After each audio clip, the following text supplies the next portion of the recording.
Shalom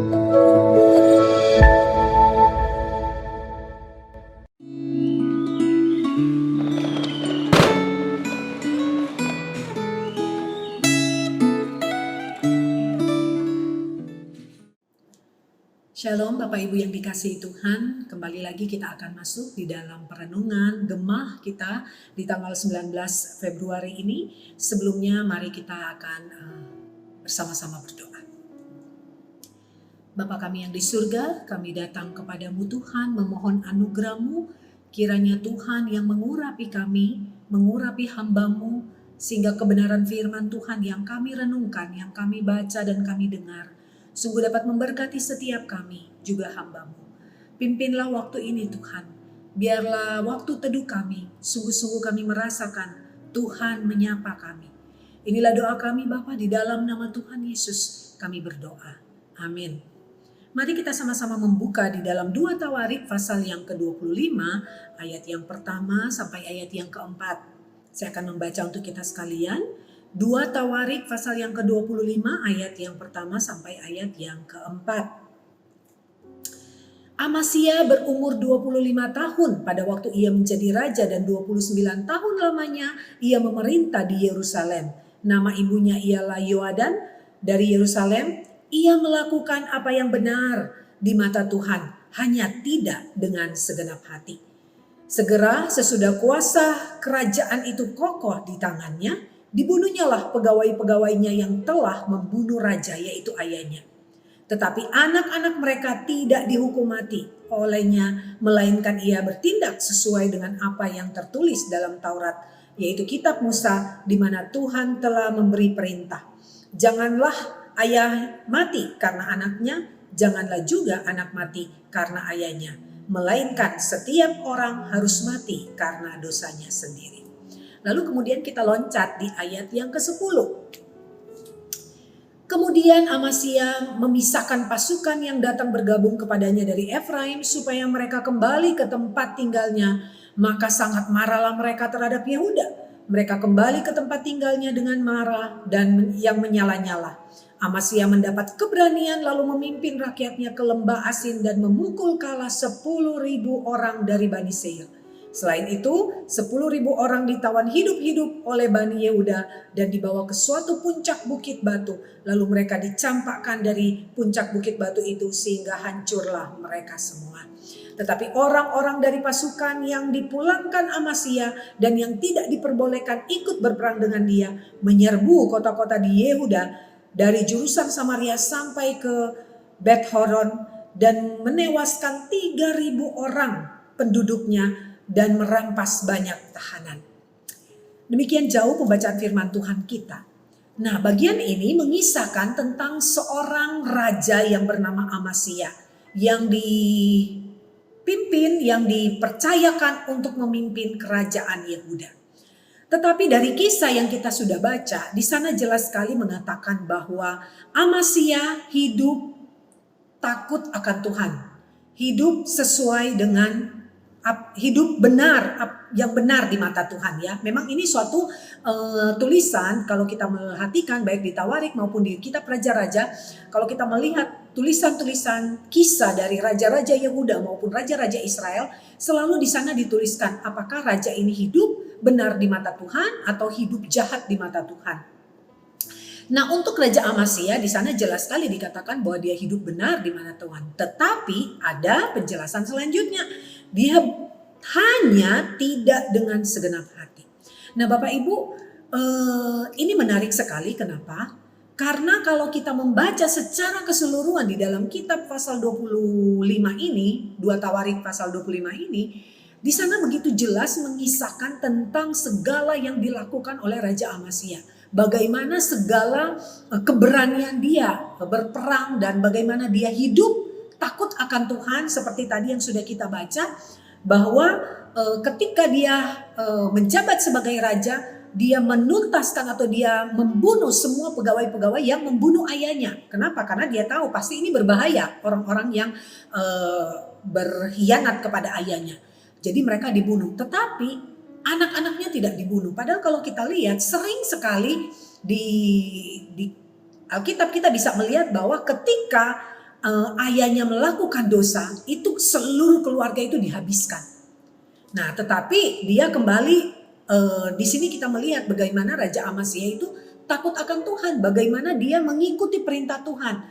Walaupun mungkin secara kedagingan dia rasanya ingin membunuh semua orang-orang yang membunuh ayahnya ya. Tetapi dia lebih takut kepada Tuhan.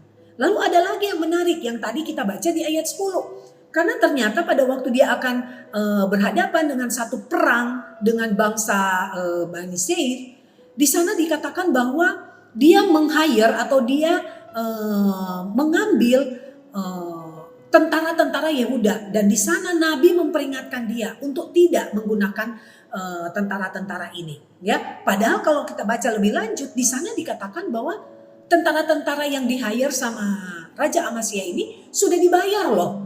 Ya, bukan cuman baru direkrut tetapi sudah dibayar. Artinya dia udah keluar uang untuk mereka gitu ya, tentara-tentara ini. Tapi karena dia takut akan Tuhan, dia lebih menurut perkataan Nabi, sehingga akhirnya mereka dipulangkan. Nah, ini adalah hal-hal yang menunjukkan betapa Amasya itu begitu menurut kepada Tuhan. Tapi apa yang terjadi ketika dia berhasil mengalahkan bangsa Bani Seir ini? Apa yang dia lakukan? Dia mengambil patung-patung berhala-berhala dari Bani Seir ini dan dibawa ke kotanya, dibawa ke Yehuda, dan kemudian di sana mereka dikasih korban bakaran, disembayangin dan sebagainya. Ini merupakan sesuatu kekejian bagi Tuhan. Tuhan sangat jijik dan Tuhan sangat marah ketika ada orang yang mendua hati, ketika ada orang yang tidak sungguh-sungguh kepada Tuhan. Dan ketika Nabi memperingatkan akan kesalahan yang dilakukan yang sangat fatal oleh Amasya, justru Nabi ditegur dan diancam oleh Amasya. Tapi pada saat Nabi hendak kembali karena dia diusir dan dimarah, malah diancam oleh Amasya, pada waktu dia keluar justru malah dikatakan bahwa berakhirlah kekuasaanmu, Allah akan membinasakan. Dan betul itu yang terjadi di akhir hidup dari Amasya. Seorang yang terlihatnya awalnya kelihatannya baik, kelihatannya hidup benar di mata Tuhan. Tapi ketika dia sedikit saja mencondongkan hatinya kepada berhala, dia tidak sungguh-sungguh ikut Tuhan, maka yang terjadi adalah kebinasaan.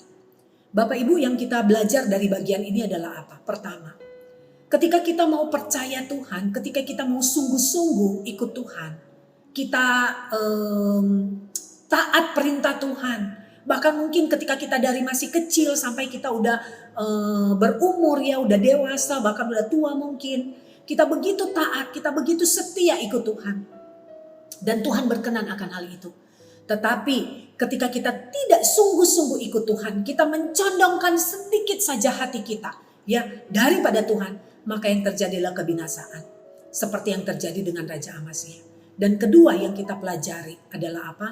Selain kita harus hidup sungguh-sungguh totalitas untuk Tuhan, yang kedua adalah kita jangan memanfaatkan kesempatan karena kita kehilangan atau kita menaruh kepercayaan kita sedikit saja kepada yang lain, ya.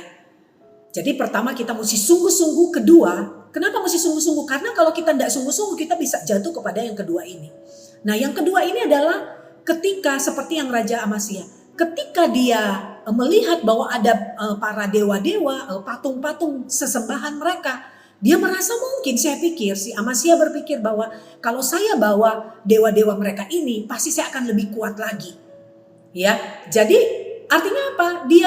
Dia percaya kepada Allah Yahweh tapi percaya juga kepada berhala-berhala ini. Nah, ini yang sering terjadi Bapak Ibu di dalam kehidupan kita, bahwa seringkali kita mengaku sebagai orang percaya, kita percaya Tuhan, kita percaya bahwa Tuhan berkuasa, tapi kita masih mempercayai hal-hal yang lain. Kita masih menduakan Tuhan, kita mempercayai bahwa di sana ada orang pintar, bahwa kalau melakukan ini akan jauh lebih berhasil, akan jauh lebih sukses ya, atau ketika saya melakukan ini saya pergi ke orang-orang tertentu, pasti saya akan lebih sehat, saya akan terhindar dari COVID, dari virus dan sebagainya. Tidak Bapak Ibu. Ketika kita hanya menetapkan hati kita percaya kepada Tuhan, tidak ada yang lain yang lebih berkuasa di dalam hidup kita, di dalam diri kita, bahkan di seluruh alam semesta ini selain daripada kuasa Tuhan. Dan itu yang harus kita pegang, bahwa tidak ada kuasa lain yang lebih besar daripada kuasa Tuhan. Karena itu kita belajar dari seorang, karena ternyata ada orang yang hidup benar di mata Tuhan, pada akhirnya dia bisa jatuh ketika dia mencondongkan hatinya. Karena itu biarlah pesan firman Tuhan renungan kita pada hari ini juga akan mengingat kita, mengkoreksi kita. Jangan-jangan mungkin selama ini kita setia ikut Tuhan, tapi ada sedikit kekosongan di dalam diri kita yang meragukan, sehingga kita mencondongkan hati kita dan kita melibatkan atau kita mempercayai kuasa-kuasa lain yang kita pikir bahwa itu dapat menolong kita. Kiranya ini menjadi renungan yang bisa menolong kita di tengah-tengah masa sulit ini, untuk kita tidak mencari kuasa yang lain, tapi hanya kuasa Tuhan. Mari kita berdoa. Tuhan, terima kasih untuk waktu ini. Kiranya Engkau Tuhan menolong kami, supaya kami menautkan hati kami sungguh-sungguh hanya kepada Tuhan. Dan tidak ada kuasa lain yang lebih besar daripada kuasa Tuhan yang mengontrol hidup kami, yang menjamin hidup kami, yang memelihara kami. Berkati kami Tuhan, biarlah kebenaran firman Tuhan ini sungguh meneguhkan dan menguatkan kami, memberkati kami untuk kami tetap setia kepada Tuhan sampai akhir hidup kami. Terima kasih Bapak. Di dalam nama Tuhan Yesus kami berdoa. Amin.